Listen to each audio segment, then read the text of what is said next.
Fala galerinha, tudo bem? Sejam bem-vindos mais uma vez ao canal Matemática com o Rubão. Eu sou o professor Rubem Carneiro e nessa nossa aula nós trataremos de composição de funções. Vamos começar com um exemplo bastante interessante. Imagine que nós estejamos em uma fábrica de automóveis. E nessa fábrica de automóveis, obviamente, estamos produzindo automóveis. E aí eu consigo descobrir quantos automóveis eu produzo ao longo do tempo. Isso pode ser representado através de uma função. Então, vamos dar uma olhadinha nesse exemplo de maneira bastante prática. Se eu tenho aqui uma fábrica de automóveis, eu consigo escrever uma função que vai representar quantos automóveis eu produzo ao longo do tempo. Então, nós temos uma função onde o meu domínio vai ser o tempo.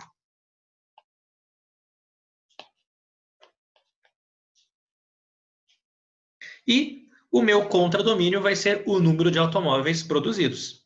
Então,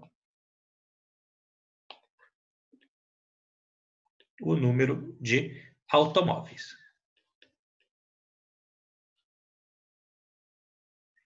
E aí eu consigo fazer uma função que, para cada tempo, 1 hora, 2 horas, 3 horas, 4 horas e assim por diante, eu consigo determinar quantos automóveis são produzidos naquele tempo.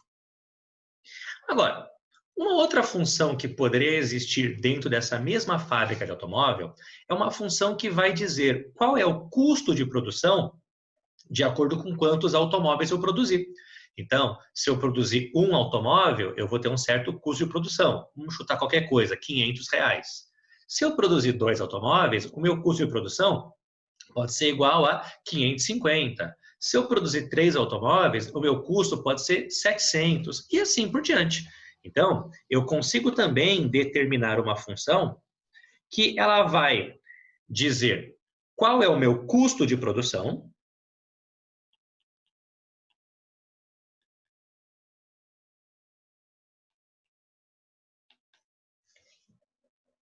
de acordo com quantos automóveis eu produzi. Então, eu consigo inventar uma função que vai pegar o número de automóveis produzidos e vai determinar qual é o custo de produção daquele número. Agora, ligando essas duas coisas, nós conseguimos observar algo bastante importante. Se eu sei quantos automóveis eu consigo produzir ao longo do tempo, e eu sei qual vai ser o meu custo de produção de acordo com o número de automóveis, eu posso gerar uma terceira função que vai dizer qual vai ser o meu custo de produção ao longo do tempo. Ou seja, uma terceira função que vai pegar o tempo e vai determinar qual vai ser o nosso custo de produção. Essa que vai ser a ideia básica de uma função composta, que é o que nós vamos conversar na aula de hoje. Então, vamos lá? Imagine, então, que nós tenhamos 3 conjuntos. Um conjunto A, um conjunto B e um conjunto C. E 2 funções. Uma função f, que vai levar elemento do conjunto A em elemento do conjunto B, e uma função g, que vai levar elemento do conjunto B em elemento do conjunto C. Desse modo, vamos imaginar nesses elementos que eu escrevi aí nos nossos conjuntos, que a função f vai pegar o elemento x do A e vai levar no y do B. Ou seja, eu sei que a minha função f, ela vai levar o x no y. F de x igual a y. E a minha função g, ela vai pegar o y que está em B e vai levar no z, que está em C. Ou seja, a minha função g, ela vai sair do número y e vai chegar no número z. Bom, a primeira coisa bastante interessante que você consegue observar nesse exemplo mais teórico é que, se eu sei que o y é igual a f de x, eu posso substituir esse y aqui dentro da função g.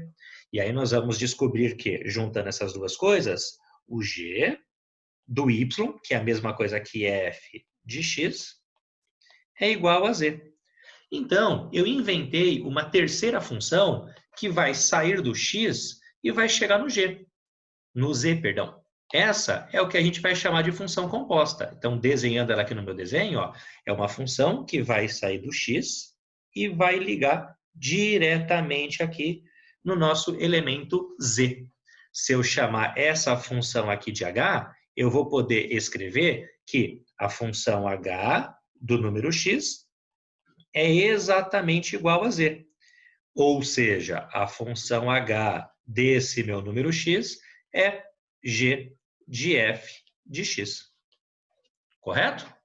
Ou seja, a função h é a composição das funções g e f, que eu posso escrever exatamente desse mesmo jeito aqui, onde, como você vai ver daqui a pouquinho no exercício, é um pouquinho mais fácil para nós fazermos as contas, ou existe uma notação bastante comum, tá? Que é simplesmente nós escrevermos essa nossa função h como g bola f ou g círculo f do nosso x. Então, esse círculozinho aqui, ó, que eu posso colocar entre duas funções, é o símbolo oficial de uma composição de funções. E a ordem que as funções aparecem aqui, ela vai determinar a ordem que eu vou fazer o nosso cálculo.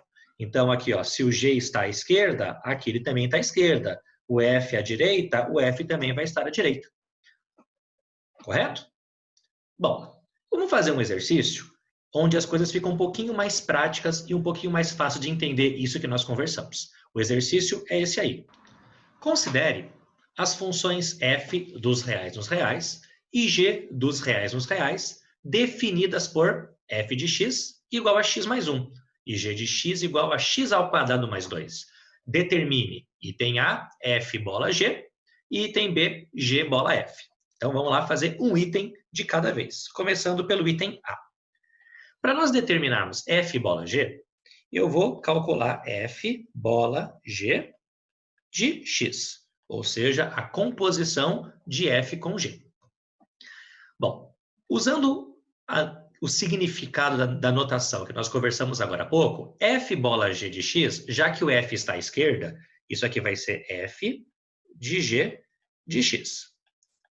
E quando eu vou resolver funções, eu sempre faço de dentro para fora. Então, a primeira coisa que eu vou resolver, por assim dizer, é o g de x. Quem que é o g de x? X ao quadrado mais 2. Então, nós vamos ter f de x ao quadrado mais 2. Agora, para poder calcular essa função, eu vou me lembrar que função é uma substituição. Então, eu vou substituir x ao quadrado mais 2, que está dentro do parênteses, no lugar do x aqui da minha função f. Então, vai ficar x ao quadrado mais 2 mais 1. Vamos escrever isso? X ao quadrado mais 2 somado com 1. Desse modo, eu sei que a composição de funções f bola g de x é igual a x ao quadrado mais 2 mais 1, que vale 3. Essa aqui vai ser essa nossa primeira composta. Tudo bem? O item B, ele pede para nós determinarmos g bola f, quer dizer, a composição de g e f de x. Então, do mesmo modo, para poder determinar g bola f de x, usando o significado da notação, o g está à esquerda, então isso aqui vai ser g de f de x.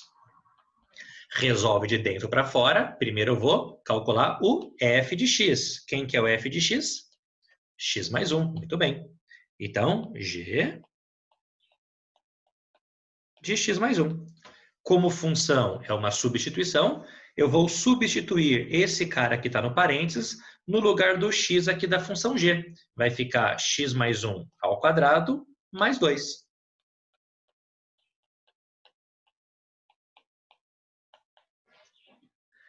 E desse modo, x mais 1 ao quadrado, eu sei que vai ser o quadrado do primeiro, mais 2 vezes o primeiro vezes o segundo, mais o quadrado do segundo, mais 2.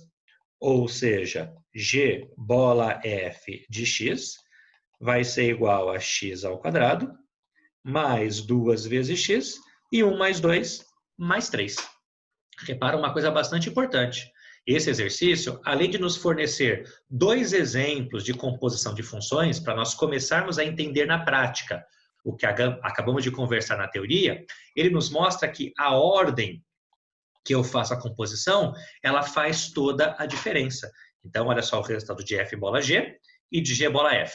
tá? Deu uma função diferente, correto? Então, quando eu falo da composição de duas funções, essa operação não é comutativa, ou seja, se eu inverter a ordem das duas funções, eu vou encontrar resultados diferentes. Tudo bem? Então, vamos avançar um pouquinho mais a nossa teoria, conversando um pouco sobre domínios e contradomínios dessas funções. Vamos lá. Bom, a primeira coisa importante, vamos supor que nós tenhamos 4 conjuntos. O conjunto A, o B, o C e o D. Cada um deles com seus elementos, ó, como você pode ver que eu representei apenas por pontinhos. E nós tenhamos duas funções, a função f, que vai do A no B, e a função g, que vai do C no D. Bom, a primeira coisa importante para que exista a nossa função composta é que o domínio da nossa função g, ele precisa incluir a imagem da nossa função f.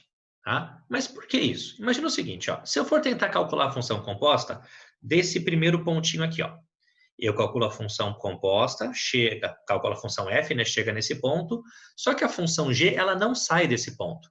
Então, não existiria a função, ou pelo menos a composição da função, desse nosso valor. E aí, isso, como nós já sabemos a nossa aula sobre o que representa uma função, não seria uma função. Para que eu tenha, né, que g bola f seja uma função que vai levar o conjunto A no conjunto B, ou seja, uma função que vai sair aqui do nosso A e vai chegar aqui no D, que é a ideia realmente de uma função composta, nós precisamos que a imagem da nossa função f, ela deve estar contida no domínio da nossa função g. Quando isso acontece, ó, todos os pontos do f que a imagem estão dentro da função g, eu consigo aplicar depois a função g, fazendo realmente o caminho contrário, completo, né? Saindo aqui do nosso A e chegando aqui até o nosso conjunto D. Tudo bem? Existem exercícios que eles vão chegar para vocês e perguntar quem vai ser o domínio da nossa função composta. Quando a questão fala sobre isso, ele está querendo saber qual vai ser o maior conjunto que a nossa função composta ela está definida. Ou seja, eu posso escrever também que o domínio da nossa função composta f bola g vai ser formado por todos os valores de x, tais que o x está no domínio da nossa função f, ou seja, todos os x que estão aqui, de maneira que a nossa função f de x, então i, que é a função f de x, ou seja, que o resultado dessa nossa função, ele esteja no domínio da nossa função g. Isso escrevendo algebricamente. Na prática, o mais fácil é você realmente calcular a nossa função composta e depois calcular o seu domínio. Tá? Como eu vou dar um exemplo agora a vocês. Dadas as funções f de x igual a raiz de x e g de x igual a x mais 2, determine o domínio de f bola g. Então, para não fazermos de uma maneira muito teórica, o mais fácil é, primeiramente, nós calcularmos a função f bola g. Então, eu sei que f bola g de x é igual a f de g de x. Eu sei que o g de x é x mais 2. Então, isso aqui vai ser f de x mais 2. E como função é uma substituição, eu vou substituir x mais 2 no lugar do x aqui da nossa função f. Vai ficar raiz quadrada de x mais 2. Desse modo, a nossa função composta ela tem uma raiz. Para que possamos calcular o domínio, eu preciso me lembrar que dentro do universo dos reais, uma raiz quadrada ela só está definida quando lá dentro, quando o seu radicando for um número positivo, tá? Ou zero, né? Então, o domínio da nossa função vão ser os valores de x, tais que x mais 2 seja maior ou igual a zero. Em outras palavras, o nosso x deve ser maior ou igual a menos 2. Ou seja, a minha função f bola g, ela está definida para todos os valores de x maiores ou iguais a 2. E, portanto, o domínio da função f bola g vai ser formado por todos os números reais, tais que sejam maiores ou iguais a menos 2. Tudo bem? Fica bem mais prático enxergar desse jeito, não é verdade? Agora, para a gente poder encerrar essa nossa videoaula, eu quero apresentar a vocês, sem fazer demonstrações, algumas propriedades interessantes da nossa função, da nossa composição de funções. As propriedades são essas. Primeira propriedade é a associatividade. Então, para poder enunciá-la, vamos imaginar que nós tenhamos três funções. Então, eu tenho uma função f, que vai de um conjunto A em um conjunto B. Uma função g, que vai do conjunto B no conjunto C. E uma função h, que vai do conjunto C no conjunto D. Então, eu quero fazer uma composição com essas três funções. F, ao contrário, né? H, bola G, bola F. Porque o F vai levar no B, o G pega o B e leva no C, e por fim o H pega o C e liga no D. Essa primeira propriedade, a associatividade, ela vai dizer que se eu tenho que fazer uma composição entre três funções, tanto faz qual composição eu faço primeiro. Ou seja, eu posso primeiro fazer a composição de H com G e a resposta compor com a função F, ou eu posso primeiro fazer a composição de G com F e a resposta compor com H. A única coisa importante é que precisa ser respeitando essa ordem. Lembra que se eu troco a ordem de duas funções em uma composição, eu mudo a nossa resposta. Não é verdade? Então, essa é a primeira propriedade, associatividade.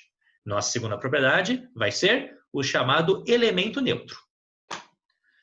Bom, o que vai dizer essa propriedade? Imagine que eu tenho uma função f que vai pegar o conjunto A e vai levar no conjunto B.